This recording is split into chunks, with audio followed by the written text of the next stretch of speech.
I threw up a video of me in the fires, just like screaming and crying and being like, this is happening every fucking day, and screaming. And it went viral.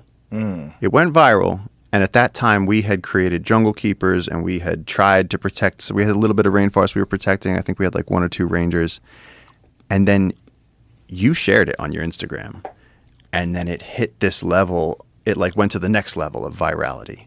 I remember because my cousin Michael called me, and he was just like, Joe Rogan just shared it. And I was like, there's no way that happened. And he's like, no, it did. And the amount of attention that we got from that led to eventually people reaching out. This guy Dax Da Silva reached out, and he was like, hey, listen, you guys every year with the burning forest and the loss of habitat, he's like, I want to help. What can we do? What do you need to make this work? How do we save this rainforest?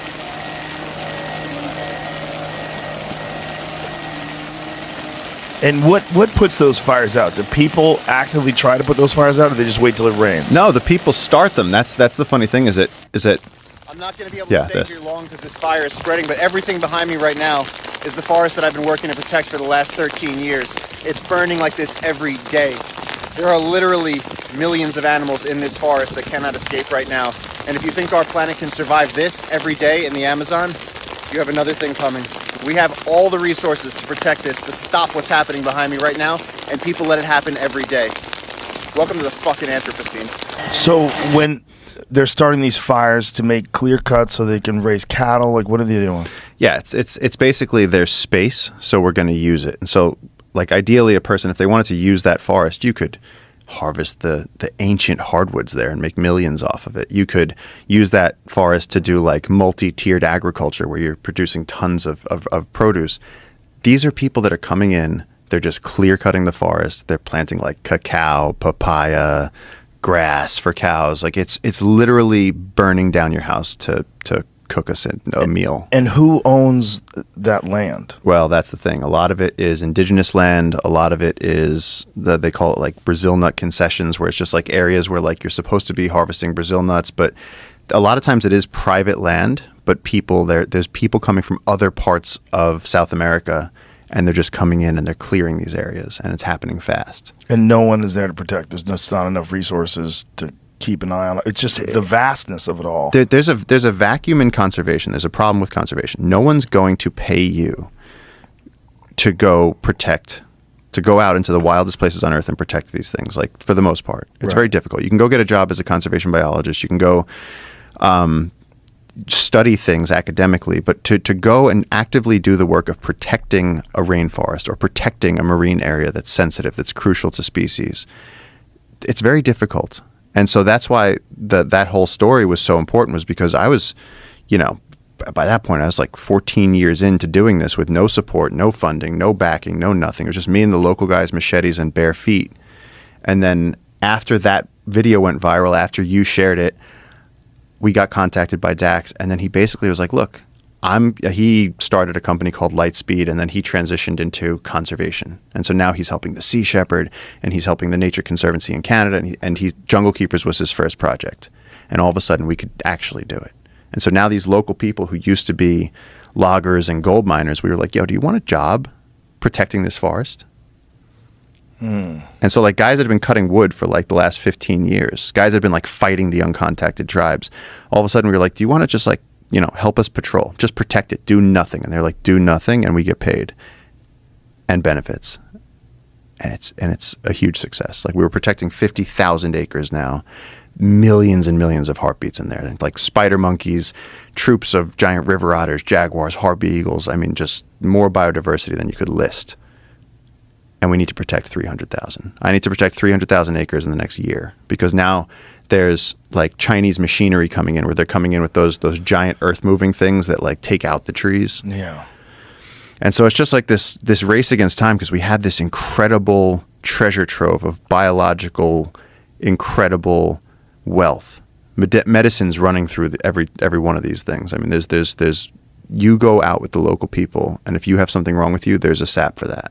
They can cure an ear infection. They can cure whatever it is. If they want to go fishing in the stream, they have Barbasco. They have a root that they can crush, throw it in the stream. It'll stun the fish. You take the ones you want, you take it out, and the other fish will swim away. It's like they have a pharmacy that we don't have access to. Yeah, that fish thing is wild. Fish thing is my friend Ranella did that. Yeah? Yeah. How do you say the guys' names from Guyana? Yanomami? Yeah, the Yanomami. Yeah, he went with them, and they did that thing with the fish where they grind up the plants and they throw it in the water, and the fish just get conked out. Yeah, yeah. It's pretty wild. It's like magic. Yeah. It's like magic. It's like a cheat code in the video game. So this is a dangerous proposition, right? Because clearly the people that are moving into these areas, that want to burn things down and grow things, and someone who gets in the way of this is getting in the way of their financial success. Yeah. In the case of gold mining, there's a picture in there, Jamie. I think it just says gold mining. I went down there with Matt Gutman, and we did a thing where we got into the gold mining areas, where that's a whole other thing, where they're clear cutting the rainforest for gold mining. That's like this. That's the Western Amazon. Wow. So they just gutted it. There is a sandstorm behind me in that picture, and that's the Amazon rainforest, and there's a desert there now. Wow. You can see it from space. Wow. And so, yeah, you go there. There's like sort of this machine gun limit where, you drive towards this area, and then they have guards. And inside there, they have there's that big hose going out. They have to cut the forest, burn the forest, suck up the land, and then the gold comes in the sediment, in the sand. And so they have to use mercury to bind the gold out of the sand, and then they burn that off, which then is going into the atmosphere and raining back down. I mean, this is horrendous. Oh. And the police can't stop it because you have to go in there with like the military. The police will just get killed if they go over there.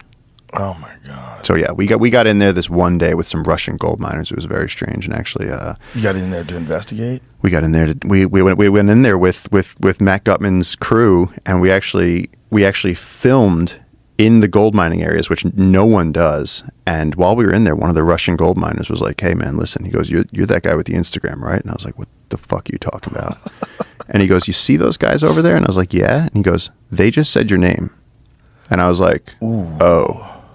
And then, like a week later, those guys pulled up, and it was annoying because the guy like acted like he had a gun, but he didn't show me. And he was like, "Hey, no more posts about gold mining." And I was like, "The gold miners follow me on social media. Like, are you fucking serious?" Like, but no, that area is dangerous. Our that Lord, had to be terrifying. Yeah, I mean, for a second, I was like, "Is it happening?" Right. Because the way they pulled up, I was like walking on the street, and they cut me off, and they were like, "Hey, Paul Rosley," and I was like, "Oh." And our lawyer, or the guy that used to be the lawyer for Jungle Keepers, his father was very vocal locally about the gold miners and standing up to them. And they just whacked him. Just that easy. No consequences. No consequences.